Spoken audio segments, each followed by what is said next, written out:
Hi there, welcome to Pleasure Pathways, your go-to destination for empowering, informative and fun content on sexual wellness and intimacy. Whether you're looking for expert tips, personal insights, or product reviews, we've got you covered. I'm your host, Venus O'Hara, and I'll be accompanying you on this pathway to pleasure. In today's video, we're going to talk about Valentine's Day and Galentine's Day. Do you know what Galentine's Day is, by the way? Galentine's Day is February 13th, the day before Valentine's Day, and it is a celebration of female friendship. It's quite a recent tradition, and to celebrate female friendship, you can go out with your female friends, do a women's circle perhaps, and maybe all dress in red as well. That's kind of a cool thing to do. And there you can enjoy female friendship, share some secrets, some tips, and maybe offer some gifts. I don't know about you, but I love giving my female friends sex toys. I love seeing their reaction and then seeing or hearing their feedback several days later when they really thank me for it. Because when they thank me for the present, I say, thank me after you've used it. That's a great way to actually appreciate your friends by gifting them pleasure. Let's talk about Valentine's Day. When people think of Valentine's Day, they think of couples celebrating their love. It can be a little bit commercial as well. And I know lots of couples who say, I don't want to celebrate Valentine's Day. I will give my partner some flowers or a surprise at other times of the year. I don't want to be told when to do such a thing. That's all well and good, but are they doing it at other times of the year? That's a question I would want to know. But something that's really cool about Valentine's Day in the UK, which is where I'm from, the UK originally, it's not just for couples. So even if you are single, you can still celebrate Valentine's Day.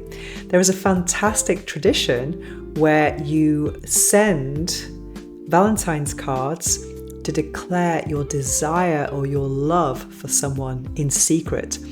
And the tradition is that you don't sign the Valentine's cards. And I have so many good memories of this when I was living in the UK. I remember looking out the window to see the postman come and just seeing if he's going to come in my gate or not and leave me some Valentine's cards.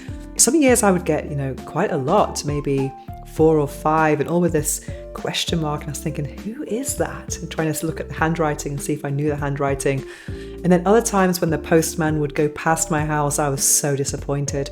But then maybe later on, I would acquire a card, maybe put in my bag or something like that, or maybe find one when I got home from my classes. And it was like, wow, this is so cool.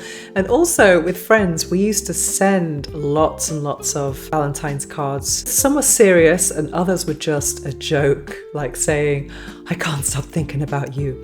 I remember when I was at university, I lived in this tower block, and at the bottom we had all these like pigeonholes where our mail would get delivered. So seeing as we had access to all these mailboxes, some of my friends and I, we would get these Valentine's postcards and start writing them to all these different friends of ours. And, most of it was all tongue in cheek, just a bit of a laugh really.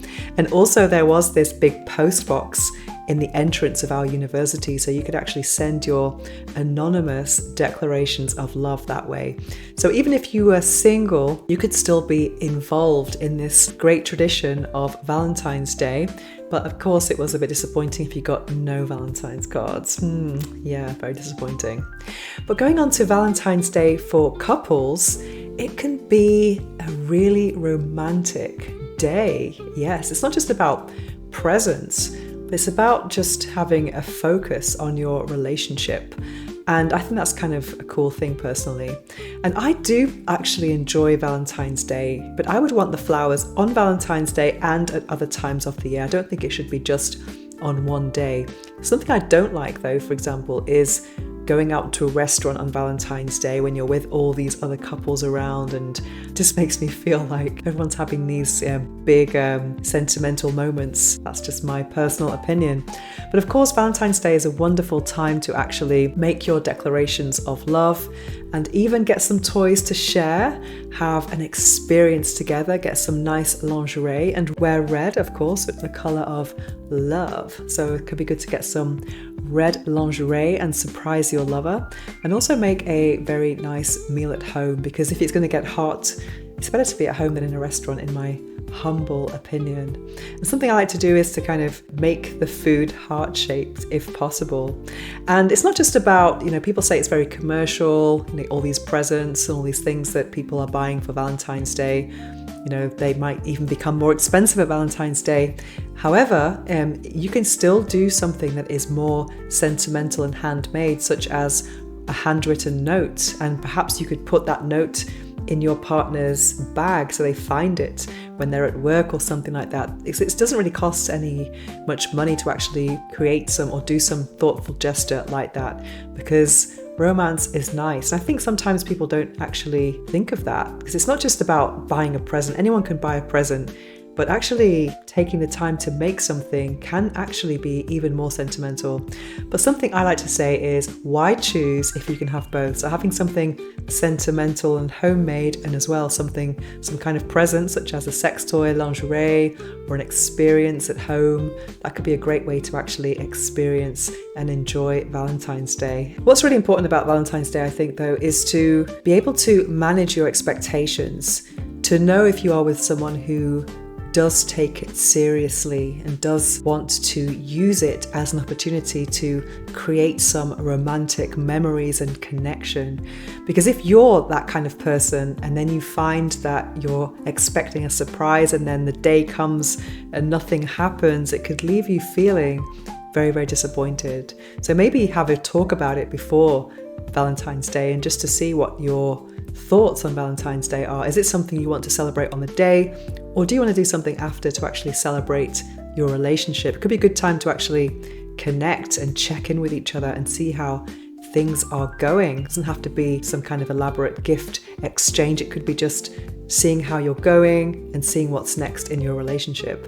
But the element of surprise is very sexy, I think. So do you want a surprise, or are you actually going to plan something together? I've had friends who've actually had the surprise weekend in Paris and things like that. And that can be really nice to actually be swept away by someone, even packing their stuff for them. I'd be worried if they'd forgotten something, but that kind of thing can be fun. But it's good to know, as mentioned, that if you are on the same page when it comes to romantic and surprise gestures. So Valentine's Day can be a great time to actually declare your love, or even if you've been together for a long time, you might want to pop the question and propose to your partner. Valentine's Day could be an opportunity to do that as well.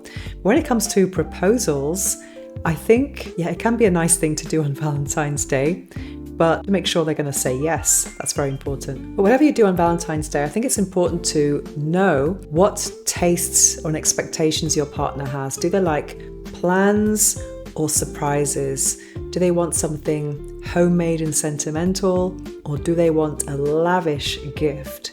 That's something to talk about at some point in your relationship, and not the day before Valentine's Day. It's something that you should know prior to Valentine's Day. But of course, having that element of surprise from time to time can keep the spark alive in your relationship. So ideas for gifts could be some sex toys, of course, good experience. That's something you can enjoy way beyond Valentine's Day. And of course, flowers. Red roses is a nice gift as well, a very typical gift. Other things could be chocolates, but I like experience gifts. How about something like maybe going away together, going to watch something at the theatre, some kind of experience like that. Could be travel, or even going to a dance class.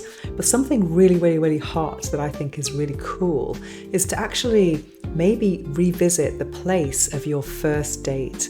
Maybe even wear the same clothes and try and reenact the same conversations as if you don't know each other. I think that is really hot personally. Let's say, imagine you've met on a dating app and you're meeting for the first time. That can be really hot as well, and trying to fake that awkwardness and unfamiliarity.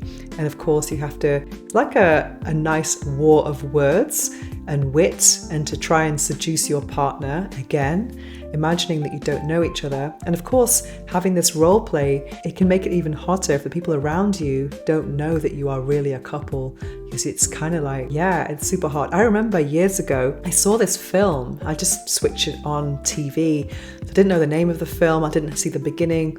But the first scene I saw was a very elegant woman, and she was sitting in a very horrible basic dive bar, and she was at the bar, and there were no other women in this bar. It was just her, and all the guys were looking at her thinking, wow, she is so out of place in this bar because she's so elegant and this place is not an elegant place.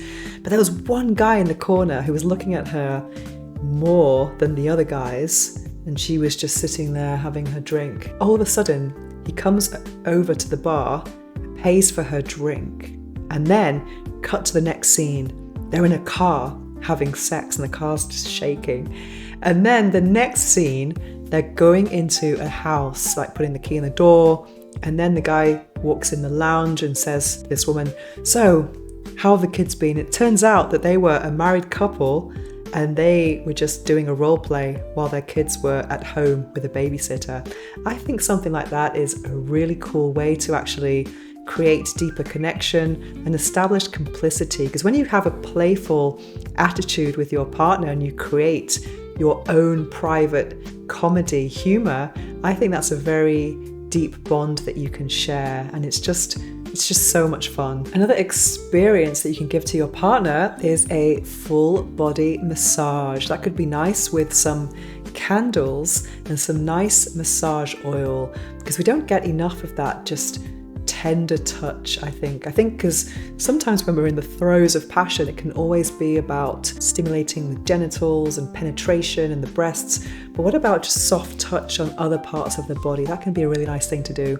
Another really hot tip for you that I think is so hot is if you give someone, let's say, one single red rose, doesn't have to be a whole bouquet, you could blindfold your partner, get some music on, and then you get the rose and you start to use it to tickle their face, let them smell the rose, and then use it to caress the body, maybe undress them, and use this rose to caress their naked skin. Wow, that is so hot. That is probably the nicest way to deliver flowers on Valentine's Day or on any day. One of the biggest surprises that I received on Valentine's Day was many years ago. I was working in an office and the receptionist called me and says, come down to reception. And I was thinking, okay. So I went down to the reception and there's this massive bouquet of flowers there. And I was thinking, oh my God, who is that from? And it turns out it was from an ex of mine. And he was apologizing for all the pain he'd caused me. And I thought that was such a beautiful gesture because he didn't expect anything in return. It was just simply, I think you deserve these and I'm sorry. And I just thought, wow, this is so incredible.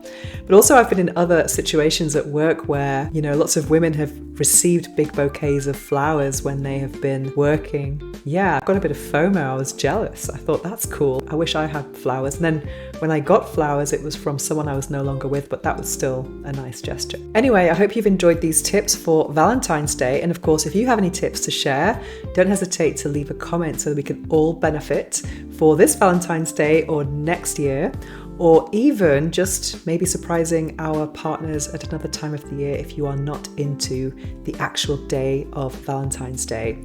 Either way, it's always nice to show your love and surprise your partner and enjoy some creative, romantic experiences. That's all for today. Thanks for watching.